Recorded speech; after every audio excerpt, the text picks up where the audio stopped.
किसी भी ब्रांड या बिजनेस के लिए स्ट्रैटेजी बनाते टाइम जिस चीज पर सबसे ज्यादा फोकस किया जाता है वो है हमारी ऑडियंस। तो आज के इस वीडियो में हम गूगल एनालिटिक्स की एक बहुत ही इंपॉर्टेंट रिपोर्ट जो कि है ऑडियंस रिपोर्ट की बात करने वाले हैं। एक जनरल ओवरव्यू लेंगे कि आखिर ऑडियंस रिपोर्ट हमें क्या कहती है, क्या क्या चीजें हम देख सकते हैं, हम समझ सकते हैं ऑडियंस रिपोर्ट से, और भी कई सारे फैक्ट्स मैं आपके साथ शेयर करने वाली हूँ। तो चलिए वीडियो को शुरू करते हैं।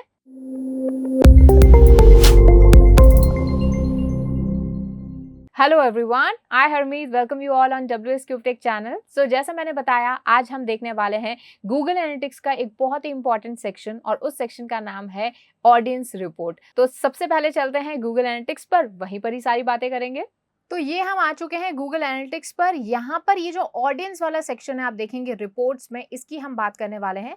तो सबसे पहले एक जनरल ओवरव्यू समझ लेते हैं, फिर इनमें से ये जितने भी जो सेक्शंस है ना, इनका डेप्थ में एनालिसिस करेंगे। ठीक है, सो ये हमारा ओवरव्यू है। यहाँ पर सबसे पहले हम समझ लेते हैं कि क्या क्या यहाँ पर टर्म्स दी हुई हैं, क्या क्या चीजें हैं यहाँ पर जो हम मेजर कर सकते हैं, और फिर उसके बाद में मैं आपको ये सेगमेंट वाला पार्ट बताऊंगी जो कि काफी हेल्पफुल हो सकता है आपके लिए। ओके, सो बेसिकली यहाँ पर क्या है, ऑल यूजर्स, मतलब हमारी वेबसाइट पर जितने भी यूजर्स आए हैं ना, उन सभी यूजर्स का डेटा यहाँ पर दिया हुआ है। ये देखिए एक ग्राफ की तरह दिया हुआ है। तो ये देखेंगे तो ये देखिए डे वाइज दिया हुआ है, और यहाँ पर आप टाइम फ्रेम अगर मैं देखूं तो ये 1 वीक का दिया हुआ है। आप इसको अपने अकॉर्डिंग कस्टम भी कर सकते हैं, एज वेल एज आप एक मंथ का भी डेटा जो है वो एक साथ देख सकते हैं। ठीक है, दैट इज कंप्लीटली ऑप्शन।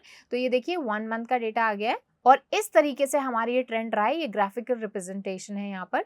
इसके बाद ही हमारे हैं यूजर्स। यहाँ पर उन यूजर्स में से जो न्यू यूजर्स थे, न्यू यूजर का मतलब इस पर्टिकुलर पीरियड में, मतलब इस 1 मंथ के पीरियड में, तो ऐसे नए यूजर्स जो कि पहली बार मेरी वेबसाइट पे आए इस पर्टिकुलर पीरियड में। जैसे कि ऑब्वियसली यूजर्स ज्यादा होंगे, क्योंकि यूजर्स में ऐसे भी लोग होंगे जो पहले मेरी वेबसाइट पर विजिट कर चुके हैं। तो यूजर्स विल ऑलवेज बी इधर इक्वल और मोर देन न्यू यूजर्स। ठीक है, तो इन यूजर्स ने मिलके मुझे टोटल दिए हैं 28,343 सेशंस। उसके बाद है ये नंबर ऑफ सेशंस पर यूजर। तो इसका मतलब है कि इन सारे यूजर्स ने मिलके इतने मेरे को सेशंस दिए हैं, तो ऑन एन एवरेज ये 1.35 होता है। तो ऑब्वियसली इसका सिंपल सा फॉर्मूला क्या होगा कि इन सेशन को हम डिवाइड करेंगे यूजर्स से। ठीक है, तो ये हमारा आ जाएगा। उसी के साथ ही पेज व्यूज, कि इन पर्टिकुलर सेशंस में कितने पेज जो हैं वो व्यू किए गए हैं। तो ऑन एन एवरेज पेजेस पर सेशन हमारा कितना आया है, 2.38। तो ये कैसे निकलेगा, ऑब्वियसली पेज व्यूज को हम डिवाइड कर देंगे सेशन से। ठीक है, तो ये एवरेज यहाँ पर अमाउंट भी दिया हुआ है। उसी के साथ ही एवरेज सेशन ड्यूरेशन जो रही है, यानी इन सारे सेशंस में ऑन एन एवरेज जो ड्यूरेशन रही है वो रही है 2 मिनट्स एंड 32 सेकेंड्स। और अगर मैं बात करूं बाउंस रेट की, तो वो रही है 53.43%। बाउंस रेट मैं आपको ऑलरेडी बहुत बार बता चुकी हूँ। बाउंस रेट का मतलब कोई पर्सन मेरी वेबसाइट पर उसने विजिट किया है, लेकिन विदाउट परफॉर्मिंग एन एक्शन, बिना किसी पेज पर, बिना किसी लिंक पर, बिना किसी इवेंट पर जाए हुए वो मेरी वेबसाइट को अबैंडन कर देता है, उसे हम कहते हैं बाउंस रेट। तो बाउंस रेट कितनी है, 53.43%। उसी के साथ ही ये जो यहाँ पर आपको दिख रहा है पाई चार्ट, ये बेसिकली न्यू विजिटर्स और रिटर्निंग विजिटर्स का रेशो दिखा रहा है। सो ये है हमारे न्यू विजिटर्स और ये है हमारे रिटर्निंग विजिटर्स। तो ऑब्वियसली इन दोनों का जो एडिशन होगा वो होगा हमारे टोटल यूजर्स। ठीक है, तो ऐसे यूजर जो कि अभी रिटर्न हुए हैं हमारी वेबसाइट पर, यानी पहले भी आ चुके थे और इस पर्टिकुलर पीरियड में दोबारा भी उन्होंने विजिट किया है। अब ये फर्क नहीं पड़ता कि एक बार आए, 2 बार आए, 3 बार आए, ठीक है, लेकिन वो रिटर्न हुए हैं। और ये न्यू यूजर्स यानी जो सिर्फ एक बार ही आए, तो इन दोनों का टोटल क्या होगा, टोटल यूजर्स। ओके, उसके बाद में मैं स्क्रॉल डाउन करती हूँ तो यहाँ पर डेमोग्राफिक्स दिए हुए हैं। डेमोग्राफिक्स में आप कंट्री वाइज देख सकते हो कि कितने लोग हमारे पास आए हैं। तो जैसे मैं इस पर क्लिक करूंगी ये कंट्रीज आ जाएंगी। इनको भी आप ओपन करोगे तो यहाँ पे पर्टिकुलर स्टेट या फिर सिटी आ जाएगी। उसी के साथ ही सिटी वाइज अगर मैं देखना चाहूँ तो सबसे ज्यादा जैसे दिल्ली से लोग आए हैं। उसके अलावा ये मल्टीपल यहाँ पर सिटीज दी हुई है, टॉप 10 यहाँ पर आएंगी। इनको हम पूरी रिपोर्ट्स भी यहाँ पर अच्छे से देखेंगे, लेकिन अभी मैं सिर्फ आपको एक ओवरव्यू दे रही हूँ। ठीक है, उसी के साथ ही सिस्टम की अगर मैं बात करूं तो कौन से ब्राउजर से लोगों ने विजिट किया है, उसी के अलावा कौन से ऑपरेटिंग सिस्टम से जो है लोगों ने विजिट किया है, तो ये देखिए यहाँ पर दिया हुआ है। उसी के साथ ही सर्विस प्रोवाइडर, तो सर्विस प्रोवाइडर अभी डेटा इतना ज्यादा नहीं है तो इस वजह से ये इतना नहीं आएगा। Service provider basically internet services. ठीक है, उसी के साथ ही ऑपरेटिंग सिस्टम की अगर मैं बात करूं तो वो यहाँ पर आ जाएगा कि एंड्रॉइड से कितने यूजर्स हैं, iOS के कितने यूजर्स हैं। तो यहाँ पर ना अब ये डेटा क्यों दिया हुआ है, मतलब हम क्यों पढ़ रहे हैं इसको। देखिए, जब हम अपनी स्ट्रैटेजी बनाएंगे कि आखिर हम अपनी वेबसाइट पर काम कर रहे हैं, तो एंड्रॉइड मुझे जैसे दिख रहा है कि 93% जो है मेरे जो यूजर्स हैं वो एंड्रॉइड यूजर्स हैं, ठीक है। तो यहाँ पर अगर मान लीजिए मुझे कोई एप्लीकेशन लॉन्च करनी है, मुझे कुछ ऐसा नया चेंज लेकर आना है, तो यहाँ पर मैं एंड्रॉइड यूजर्स को प्रायोरिटी पर रखूंगी और उनके अकॉर्डिंग एक तरह से स्ट्रैटेजी डिजाइन करूंगी। ये मैंने आपको एक एग्जांपल बताया है कि कैसे आप इस डेटा का यूज करेंगे, ठीक है। बट जैसा मैं हमेशा बोलती हूँ कि गूगल एनालिटिक्स ना कोई भी एक पर्सन यूज नहीं करता है, जिसका जैसा काम होता है। जैसे कि अगर कोई गूगल एड्स पे काम कर रहा है तो उसके लिए गूगल एनालिटिक्स का यूज अलग होगा, कोई एसईओ के लिए काम कर रहा है तो उसके लिए जो जो रिपोर्ट्स वो देखेगा वो अलग होगा, ठीक है। उसी के बाद ये स्क्रीन रेजोल्यूशन है, मतलब आप देख सकते हैं कि कितना डेप्थ में ये हमें डेटा देता है। और अभी मैं सिर्फ एक ओवरव्यू ले रही हूँ, जब इन सारे ऑप्शन को हम एक्सप्लोर करेंगे ना तो हमें और भी कई सारे ऐसे अमेजिंग फैक्ट्स पता चलेंगे। तो किस स्क्रीन पर लोग यूज कर रहे हैं मेरी वेबसाइट को, मेरी एप्लीकेशंस को, वो यहाँ पर दिखाई दे रहा है। तो इजंट इट अमेजिंग कि यहाँ पर हमें हर तरीके का डेटा मिल रहा है और इनको हम अपने फायदे के लिए यूज कर सकते हैं, ठीक है।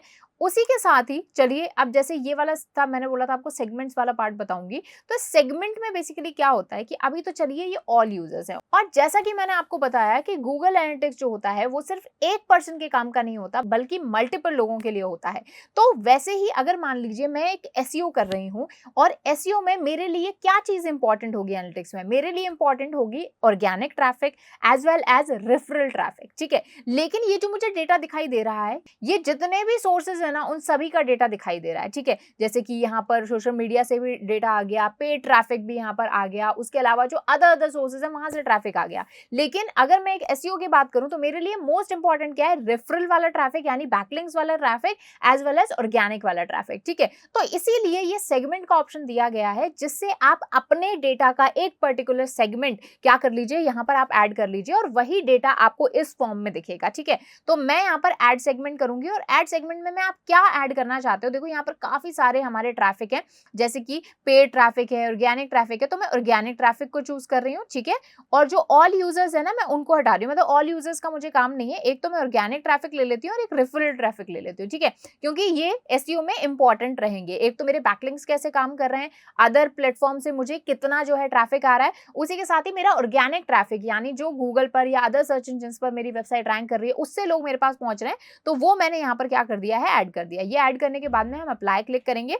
अब आप देखिए तो यहाँ पर जो हमारा डेटा है ना वो चेंज हो गया है। अब यहाँ पर हमें organic traffic as well as referral traffic का मुझे डेटा दिख रहा है, ठीक है। तो देखिए मेरे जो ऑर्गेनिक ट्रैफिक से इतना मेरे पास यूजर्स आए हैं, रेफरल से इतना है, ये पूरा डेटा जो है ना सेम जो अभी हमने देखा वो सब बस दो पार्ट्स में डिवाइड हो गया है, ठीक है। सो यहाँ से मेरे लिए एनालिसिस करना चीजों का काफी आसान हो जाएगा। वैसे ही अगर मान लीजिए आप एक गूगल एड्स एक्सपर्ट है तो उसके लिए आप जो पेड ट्रैफिक हो गया उसका डेटा आपके लिए काम का होगा, ठीक है। तो इसी हिसाब से आपको इसको अपने अकॉर्डिंग आप जो है कस्टमाइज कर सकते हैं। ऐसा नहीं है कि उन्होंने आपको डेटा दे दिया गूगल ने और बोला कि आप इसको अपने अकॉर्डिंग यूज कर लो, आप इसको अपने अकॉर्डिंग कस्टमाइज भी कर सकते हो, ठीक है। सो आई होप ये वाला पार्ट आपको अच्छे से समझ में आया होगा। नेक्स्ट वीडियोस में अब हम ऑडियंस के ना और भी पार्ट्स करेंगे जो कि काफी ज्यादा इंपॉर्टेंट है, ठीक है। सो आई होप इसमें आपको जो बेसिक टर्मिनोलॉजीज थी वो आपकी क्लियर हुई होंगी।